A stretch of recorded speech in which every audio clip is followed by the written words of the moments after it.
Left and right wing mean literally nothing right now. We've got some charts that show that the Democrats have moved further left. The Republicans kind of stayed where they were. And I want to break this down to tell you what it actually means. But left and right, as they're often used in media, are completely meaningless. Case in point, the story about Gretchen Whitmer and the people who wanted to kidnap her. Interestingly, there's a sheriff who says, was it really kidnapping or was it a citizen's arrest? And I'm kind of like, yo, you need to chill, dude, because these guys were planning some crazy stuff like staking out her house, her vacation home. But are they right wing? I mean, they call Trump supporters right wing. Then they call anti-government extremists right wing. And they call ethno-supremacists right wing, unless, of course, they're black, then they're left wing. That's the ADL, and that seems to make literally no sense. And hear me out. Check this out. The Anti-Defamation League actually lists black supremacy as left wing and white supremacy as right wing. What does that even mean? They believe the same things except the color. That's the only difference. And left and right means literally nothing. As it turns out, one of the guys, at least one of the guys, who was plotting this kidnapping or attack on Governor Gretchen Whitmer, had attended a Black Lives Matter rally. Another one of these guys, I don't think it's the same person. Another one of these guys said that Trump was a tyrant and he has a big anarchy flag behind him. Now, many on the left are quick to disavow, saying they're not leftists, they're ANCAPs. I mean, maybe they are. They seem to overlap quite a bit with the Boogaloo movement. You know, Boogaloo's not really a group, but there are, like Antifa, various Boogaloo groups, I guess, like groups of people that adhere to this idea that a civil war is coming or that they want it. And the reality is they're very much in line with Antifa and Black Lives Matter. Like, seriously, they show up to the same events. They disagree on a bunch of fundamental issues, except all of these groups want to tear down the government. So they're unified in that front. And the Anti-Defamation League actually points this out. So how does it make sense to call them a far-right extremist group? What makes them right-wing? They support Black Lives Matter. How is that right-wing? But to be completely honest, they wear American flags and they like the Constitution, just not the current form of government. So that's certainly not left-wing. Many of them are more capitalist. It doesn't mean anything. But the media is not going to give you a fair breakdown of this. Most of these news outlets give you only a very reductive or simplistic view of what any of this actually means. And that's a disservice to all of us. So how about I actually jump in and show you what the result of all of this is? If the media is going, let me show you something. ADL, the Anti-Defamation League, small but vocal array of right-wing extremists appearing at protests. What makes them right-wing? They support Black Lives Matter. That I don't understand. But the ADL does give a very relatively fair assessment of what the Boogaloo movement is, straight up saying they're not white supremacists. I find it very interesting. Why was it so easy for the media to condemn the Boogaloo movement, far-right extremists, yet they actively support the same groups the Boogaloo movement supports? Think about this. Boogaloo movement is joining Black Lives Matter. There's tweets and images, and journalists have shown that they agree on the core issue of protesting police, abolishing police, getting rid of government, and all that stuff. Okay. Now, where you go afterwards, I guess they don't agree with. But let me tell you something. What would you do if you heard that what would you think if the media reported a celebrity was bailing out Boogaloo members? Let's say a Boogaloo person is out protesting for Black Lives Matter, like we saw with the Gretchen Whitmer thing. And I'll read that in a second. Let's say they get arrested. Kamala Harris is going to bail that guy out all the same, right? Don't you get what the problem is with Joe Biden's campaign staff bailing people out indiscriminately and Kamala Harris soliciting donations for that exact reason? It means that Boogaloo boys, be it far right or whatever, are going to get bailed out too. It means that the people who are joining these protests aren't all left or right. I guess it doesn't even matter. They're just anti-government extremists. Maybe that's the best way to explain it. Well, now we have Jay-Z offering to pay bail bonds and citation fees for protesters arrested in Wauwatosa. Black Lives Matter protesters in Wauwatosa, some of whom were smashing up the windows of private homes, leaving an old woman terrified, a 70-year-old woman scared, as people would just start smashing up people's windows. Why? I have no idea. But what makes you think any of these people are anything other than extremists? Left and right is meaningless. And if Jay-Z is paying bail bonds and citation fees for those arrested in Wauwatosa, How many of them are actually Boogaloo Boys? I think that would be really interesting to find out. Let me show you the story. Accused leader of plot to kidnap Michigan governor was struggling financially, living in basement storage space. You can see that I have Black Lives Matter pulled up. They say one of the alleged plotters, 23-year-old Daniel Harris, attended a Black Lives Matter protest in June, telling the Oakland County Times he was upset about the killing of George Floyd and police violence. Were these guys right wing? I don't think so. I don't think you can call them that anymore. If you go to the Anti-Defamation League's heat map, it's like, I don't know what heat stands for or whatever, but it shows you like hate and extremism. That's probably what it is. And hate, extremism, and terrorism. Maybe I just figured it. I don't know. You'll see that they have three categories. They have right-wing anti-government, right-wing white supremacist, and right-wing other. And when you search for left-wing, it actually shows you the black supremacist in Dallas, I think. And I'm like, but he believes the same thing as these guys. Like, these guys agree, like, they all agree with each other. Is the Anti-Defamation League saying that the only difference between left and right-wing is literally the color of your skin? That's not what left and right is. But I suppose as you have the rise of this, like, leftist cult of intersectionality, they are literally making it about white and black. So if you support the movement that is purportedly in favor of, say, Black lives, that's left. And if you support them while wearing an American flag, that's right wing. And then what happens is they use right wing to attack Trump supporters, which have literally nothing to do with this. Trump supporters are not anti-government extremists. And most liberals are also not anti-government extremists. They're just, I don't know, they have mostly bad policies. And I say this because they've been adopting leftist policy, but not leftist anti-government stances for the most part. Although we're starting to get there with how insane the media is going. Now, this is the general lead, right? I see a lot of people saying that these guys who are trying to kidnap Governor Whitmer were actually leftist anarchists. I don't think they're leftist, but they're anarchists, many of them, and they're pro-Black Lives Matter, many of them. So they don't really fit in this left-right spectrum. And if we're talking about Democrats and Republicans, they absolutely don't. They're more in line with Black Lives Matter. The big problem then is, though, that Black Lives Matter has support from establishment politicians.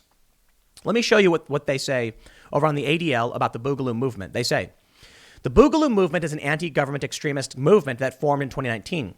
In 2020, Boogalooers increasingly engaged in real-world activities as well as online activities, showing up at protests and rallies around gun rights, pandemic restrictions, and police-related killings. The term Boogaloo is a slang reference to a future civil war, a concept Boogalooers anticipate and even embrace. It's not even Boogalooers who think this. Spike Lee said it. This is the weirdest thing to me. The people who are acting like there's no mainstream conversation around a civil war, one that, like, I didn't make up and don't bring up unless I'm prompted by mainstream media's conversations about it. To be fair, there's a couple of videos I made where I was the one asking the question. But it's only because we've seen, as I've mentioned several times now, all of these different stories, and the most notable being like Spike Lee, the famous director, very prominent personality and activist, saying it's coming. And I'm kind of like, oh, okay. And then you hear the rhetoric from some of these people in the mainstream. Let me tell you, man, you've got mainstream Trump supporters saying, America, make it great, keep it great, good things, government, etc. You've got the left actively calling for revolution and many Democrats supporting them. The younger generation of leftists are absolutely in line with overthrowing the government. Like, you know, Black Lives Matter wants to abolish the police. They do. Maybe there are older, more moderate, mainstream establishment Democrats who will just tribalistically defend the left for whatever reason. Maybe that's it. But I'm telling you, man, I look at the millennials and they've lost it. They want like dramatic overhaul of our economy and all this other stuff. And the Boogaloo movement is likely to agree with them because it's all a means to an end. They say the ideology of the Boogaloo movement is still developing, but it's primarily anti-government, anti-authority, and anti-police in nature. It's basically like people who like America but agree with Antifa and Black Lives Matter. There's video of the Boogaloo boys or of some Boogaloo boys talking to Antifa, and they're like, you know, they elbow bump, I think, because of COVID or whatever. But they're like, hey, man, we agree with you. Like, we totally agree. And Antifa's like, okay, cool. And there's a video where this Antifa guy's like, you were there to protect us, so we're down to support you guys. They're the same thing. The only difference I think between, I guess, what the left and the right, where the left and the right comes from is Boogaloo Boys would probably want a more capitalistic system should there be some kind of civil war. And Antifa would want a socialist or communist system. Not every single Antifa, though, because I've met some who are straight up anarchists and don't want anything. Like, they want, like, I don't know. I guess you can call it anarcho-communism, so maybe it's communism. They say most Boogaloos are not white supremacists, though one can find white supremacists within the movement. Because the movement isn't so much a movement, it's just people who are, like, telling jokes. They think a civil war is coming, so they're coming out armed and supporting Black Lives Matter. Boogalooers rely on memes and jokes, we get it. The Boogalooers' anti-police beliefs prompted them to participate widely in the Black Lives Matter protests following the killing of George Floyd. And there you go. Boogalooers have been arrested for crimes up to and including murder and terror plots. And that's where we're at right now. We have this breaking story from WMAR Baltimore. FBI agents link Baltimore County man to extremist group and arrests him on gun charges. I don't think extremist group makes sense. They say far-right extremist movement in the article. Maybe, I mean, is Black Lives Matter? They're calling for the abolition of police and they're calling for revolution. What's the difference? Are they far-left extremists? And there it is. The media won't call them that. And that's kind of the point I'm trying to make in this video. If the Boogaloo Boys support and march with Black Lives Matter, but Black Lives Matter is a far-left extremist group, then what does any of this really mean? All that matters is that you have extremists working together. Now, look, I think a lot of the Black Lives Matter protesters, they want revolution, and I think that's nuts. And a lot of the Boogalooers want civil war, and that's also nuts. Maybe it's because they've trained and they're ready and they know what to expect, or maybe they're just dumb people LARPing like many of these Antifa people. I tell you what, though, I'd be willing to bet that most of these people, whatever you want to call them, Boogaloo, Black Lives Matter, Antifa, they would not be happy in a civil war. They wouldn't, and they would regret it. They would wish for these days when before all this craziness erupted. They would want just some normalcy back. Well, take a look at this.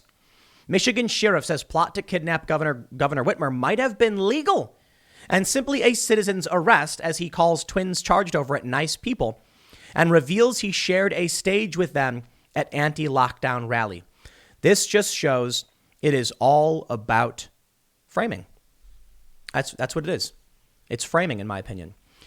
These guys said that they wanted to arrest Whitmer and try her for treason.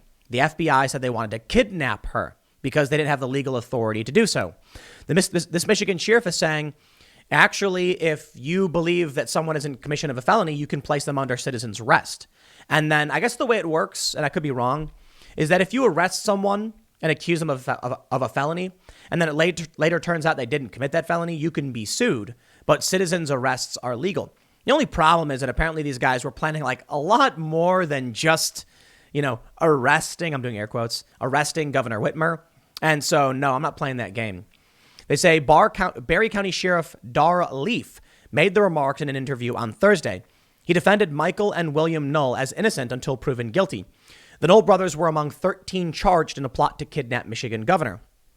He says, quote, "It's just a charge, and they say a plot to kidnap, and you got to remember that, are they trying to kidnap? Because a lot of people are angry with the governor, and they want her arrested.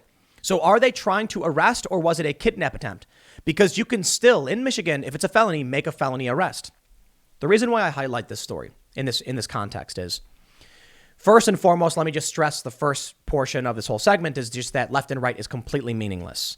I mean, there are tribes, there's Republican, Democrat, but left and right doesn't mean anything. You've got leftists, former left, leftist people, liberals, whatever you want to call them, voting for Trump. And a lot of them. Jack Murphy wrote the book on it, Democrat to Deplorable, and he explained why. So left and right doesn't mean anything. You just have tribes based on worldview, I suppose. What I see here with this sheriff is a divergence in worldview. This guy supports these dudes. I mean, he's providing them with support, saying that they wanted to arrest a criminal who was violating the law. It is a fact that what Gretchen Whitmer was doing was unconstitutional. How is it resolved? Very simply, with checks and balances in the courts. So any attempt to arrest or kidnap her is completely inappropriate because the courts ruled what she did was wrong and it's over. Now, there is a challenge. Look, if Whitmer was literally like rounding people up and putting them in camps or something, then I'd be more sympathetic to these guys. No, she was damaging businesses, which is ending lives. But it was, look, there's an emergency situation with a pandemic. So I can understand this idea that the individual is going to try. And I think in this circumstance, there should have been an immediate ruling from the courts. They shouldn't have waited this long. Then this would have been shut down much sooner. But more importantly, the court system worked. Our form of government is brilliant. The founding fathers were very, very smart in how they set this up. I believe what these guys did was very, very wrong. And I'm happy the FBI actually stopped them. A lot of people have said, oh, the FBI probably just set them up and encouraged them to do it. It's like they reached out to a militia asking for help. I guess that's the story. And they were actually staking out this, Whitmer's home. So this is a little bit more than that. I'm not surprised that you're having these people say they're going to go and stop, a tyrannical governor, but that's what the courts are for. And so perhaps the best thing to do is petition the courts for a redress of grievances, right? And that's what we do, and it works. We cannot permit violent extremism, especially when you're winning. Talk about bad move. You have this governor who I believe Whitmer is a tyrant for sure. And the court said so. And when she was like, well, I'm going to do it anyway. You can't stop me. The AG said, I'm not going to enforce your edict anymore. It's over. You've lost. The court system worked. But for a sheriff to come out and say, well, maybe they just wanted to arrest her. Fine. I get it. Okay. I hear you. I hear you. That could be a legitimate argument. It's all about framing. But that scares me because then we're entering the space where even a sheriff would think it was necessary or acceptable for private citizens to make an arrest of a government official. Where do you think this all leads to? Let me show you some tweets. I said, doesn't the data speak for itself? The left is moving further left. The right is a little bit, but the median right is only slightly further right. Now, one person responded saying, how much of this is just the window moving to the right? It's not. Are you nuts? In 2004, when the Democrats and the Republicans were a lot closer to each other, more willing to compromise, we had Democrats say things like, we should have border security. And Obama was called the deporter in chief. What this graph shows is not that the Democrats have become communist or that Republicans have become laissez-faire capitalist. It shows that they're no longer compromising and they're polarizing. In 1994, you can see there's a very large overlap between Democrats and Republicans. In 2004, you can see they've actually come closer together, and there is a very serious median overlap between the two parties. That does not necessarily mean good things for the American people. In 2017, Democrats and Republicans overlap very little. The Democrats have veered very far left. What this means is that Democrats have become increasingly less willing to compromise, and Republicans are still compromising, look at this, with the median Democrat. It means that Republicans are playing fair and trying to find common ground, but the Democrats are moving further and further away. Yes, it does imply the Democrats are going farther left. But what it says is consistently liberal versus consistently conservative. One of the mistakes they make about Kamala Harris is that they say she's the most liberal member of Congress. What they're really saying is she's the least likely to compromise with any Republicans. Thus, her policies are less likely to have any kind of conservative tint to them, but it doesn't mean they're communist or socialist. But Kamala is moving pretty far left. In order to get to a space where you can't compromise the conservative, you need to be a little bit further left for the conservative not to be unwilling to compromise. I'd be willing to bet that if you took this chart to 2020, the whole thing will have shifted a little bit to the left. The Republican Party has become way more moderate, way more socially liberal, and the Democrats have become extremely intolerant and much further left and unwilling to compromise with Republicans. But the fact that the Republicans would get rid of someone like Steve King, I often reference, shows the Republicans are absolutely willing to compromise. Thus, I tell you this, there is no left and right, but there are Republicans who say, keep the country, let's fix our problems and keep moving forward. And then you have the Democrats and the far left that are basically saying dramatic overhaul of the entire system. They don't want this country to stay as it is. Revolution, nothing less. The AOC has already apparently drafted a plan to pull Joe Biden further to the left. And I mean that in the literal sense. I know I'm saying left and right don't mean anything, but what I mean is economically left. Left and right as media terms, relatively meaningless. I think we're going to be looking at Republicans who keep playing the game, who keep saying, we'll compromise, whatever you say, whatever you say. But eventually it won't be enough, and they'll snap. You have extremists who want to kidnap Governor Whitmer. They've aligned themselves in some circumstances, not all of these people, with Black Lives Matter. What do you think that means if the far right extremists, as the media describes them, have teamed up with the far left extremists? It means the real threat we face is the anti-government extremists, the revolutionaries. It may be that the real left and right is if you're on the right, you like this country and want it to stay. And if you're on the left, you want to tear it down. And that would mean that Boogaloo Boys are actually on the left. Now, let me make it very, very clear to all of you. Left and right comes from the French Revolution. You had people sitting on the right, people sitting on the left of like this parliament or whatever. I'm probably fudging the details, but look it up. Basically, the right at the time, people sitting on the right, wanted to maintain the system of government. They wanted to keep things relatively the same, and the left wanted absolute revolution.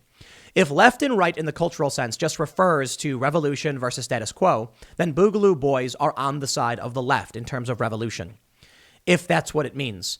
Of course, Antifa won't accept this for the most part. We've seen Antifa, elbow bump Boogaloo Boys in support of them. And the Boogaloo Boys are showing up to their events in support of Black Lives Matter and Antifa. What the real fight right now is, you have the Democrats pandering to the extremists desperate for power, and the Republicans getting rid of extremists trying to maintain some kind of normalcy. If Joe Biden wins, you will get more chaos and revolutionary tactics. And if Trump wins, you'll see, riots and stuff for sure, but it will maintain this country as it is. There will be changes, but Trump is not far right in the cultural sense. Trump is just a regular, moderate, pro-America. I guess that's the point I'm trying to make with this video. I don't know. Maybe I didn't make it well enough, but there you go. I'll leave it there. Next segment's coming up at 4 p.m. over at youtube.com/Timcast. It is my main channel, so go and check it out. I will see you then. Thanks for hanging out.